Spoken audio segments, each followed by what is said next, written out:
Shalom y bienvenidos a este video, donde seguimos demostrando las falsedades en la interpretación de profecías cristianas para decir que Jesús de Nazaret es el Mesías de Israel y hasta un Dios encarnado. Antes de continuar, te agradecería que me regales un me gusta, que te suscribas activando la campanita de notificaciones, dejes tu comentario y compartas este video. Es muy importante para nosotros ya que nos ayudas y estimulas a seguir creando contenido para ti. Ahora sin más, seguimos con el contenido.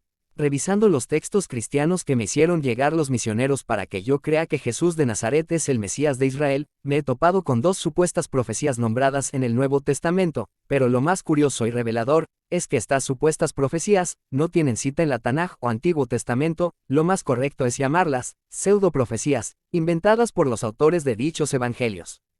Me voy a referir en el orden de los libros a Mateo 2, verso 23 y la segunda es Juan 7, verso 38, los cuales independientemente de la traducción cristiana, dicen así. Mateo 2 verso 23, habiendo llegado, habitó en la ciudad que se llama Nazaret. Así se cumplió lo dicho por medio de los profetas, que había de ser llamado Nazareno. Fin de la cita. El verso de Juan 7 verso 38, dice así. El que cree en mí, como dice la Escritura, ríos de agua viva correrán de su interior. Fin de la cita. Como judío estudiante de la Torá y por ende, de la Tanaj, me puse a buscar tales profecías, pero vaya que es decepcionante no encontrar nada en los textos proféticos, donde no aparecen ninguna de estas supuestas citas, a lo cual entonces me puse a revisar las páginas cristianas a ver si ellos tienen alguna referencia textual, y con esto me refiero, que si algún profeta dijo algo parecido. Lo que encontré en las diversas páginas cristianas fueron las excusas más descabelladas, fuera de lugar y en algunos casos, ni siquiera reconocen el error, sino que como toda mentira mal contada, sucederá una serie de más mentiras seguidas de otras más, para aparentar tener la razón. Veamos el caso de Mateo, dice que el Mesías habría de ser llamado Nazareno según escribieron los profetas. Nazareno es un simple gentilicio, y según la definición universal, esta palabra se refiere al origen toponímico o raza de una persona que bien haya nacido o se crió toda su vida en algún lugar o pertenezca a un grupo racial, pero las cosas más descabelladas que explican los cristianos las podríamos dividir en varias vertientes que aún hoy en día no se ponen de acuerdo. Una es, que era una alegoría que quiso hacer Mateo sobre el oficio del nazareato, tratando de mezclar el gentilicio nazareno con el oficio del nazareato, que era una actividad que hacían algunos jóvenes judíos cuando los enviaban de niños a servir en el templo, como hay un ejemplo del profeta Samuel que sirvió de niño en el templo bajo la enseñanza de Elí el sacerdote. Sin embargo, Samuel no necesitó mudarse a un lugar llamado Nazaret. De hecho, en los tiempos históricos de la Tanaj no existió ningún lugar llamado así. Este poblado es más de la época más tardía del Segundo Templo, cuando ya el canon de la Tanaj se había cerrado cientos de años antes.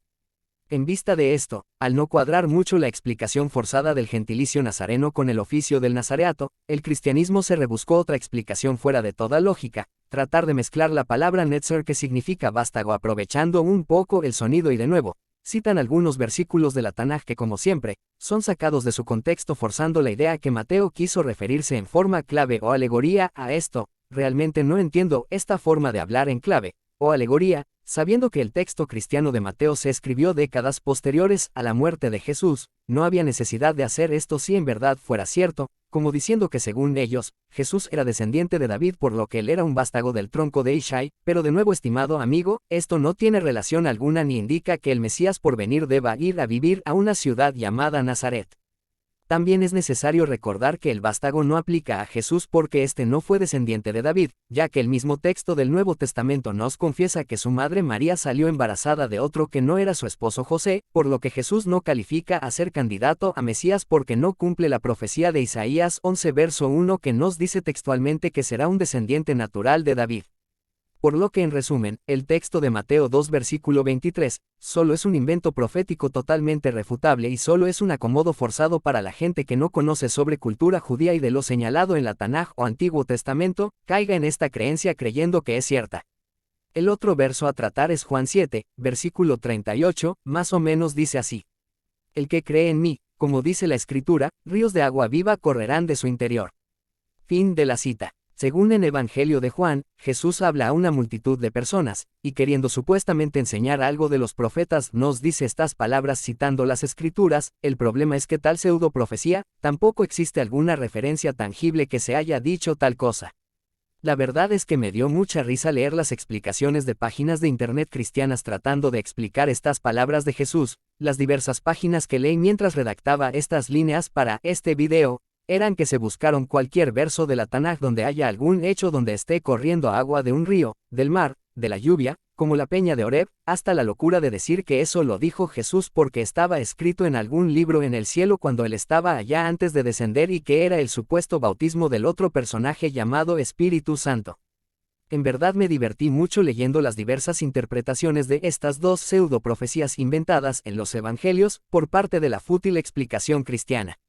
Lo que sí notamos al momento de revisar la bibliografía cristiana consultada, así como las páginas web de esta creencia, en tratar de explicar estas pseudo-profecías, es que todas manifiestan palabras de dudas, de no tener certeza en sus argumentos pero de forma elegante. Generalmente el lector cristiano no se daría cuenta de estas palabras de dudas que los editores cristianos disfrazan hábilmente y que usted, estimado amigo, si decide investigar por su cuenta, le recomendaría prestar atención a esas palabras de dudas, las cuales unas de ellas serían, tal vez, es probable, algunos piensan, se cree, quizás, parece ser, podría ser, otra posibilidad, etc. Y miles de expresiones de dudas hábilmente disfrazadas que encubren después usando las palabras técnicas, hermenéutica y exégesis, haciendo creer que tiene la autoridad para que su explicación tenga sentido. Para luego hacer citas a versos del Nuevo Testamento para terminar de convencer al lector cristiano que tiene dudas. También debo reconocer que algunas admiten tener ciertos problemas con las traducciones a sus idiomas vernáculos. Considere que estuve leyendo bibliografía cristiana en 3 idiomas, siendo del inglés, el español y el portugués.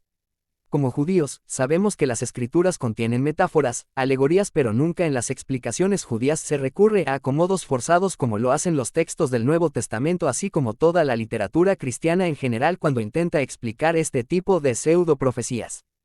Recuerden que siempre indicamos en los videos anteriores, que las escrituras hebreas se leen en contexto, se debe leer antes y lo posterior para no sacar de contexto lo que dijo el autor, pero la desfachatez cristiana cuando se inventa estas profecías, es muy notable usar la descontextualización a como de lugar, buscando lo mínimo para poder sacar una explicación que carece de toda lógica posible, muy lamentable por ellos en insistir en el engaño.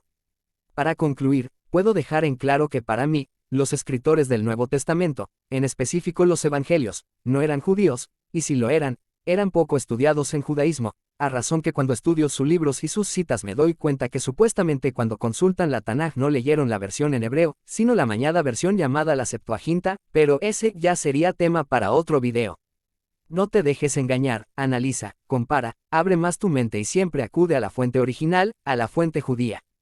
Aunque en este caso, tales profecías no existen en la Tanaj. Si llegaste hasta aquí, por favor, no olvides darnos un me gusta, suscribirte, compartir y comentar. Gracias por ver el video. Shalom, Kol Tuv.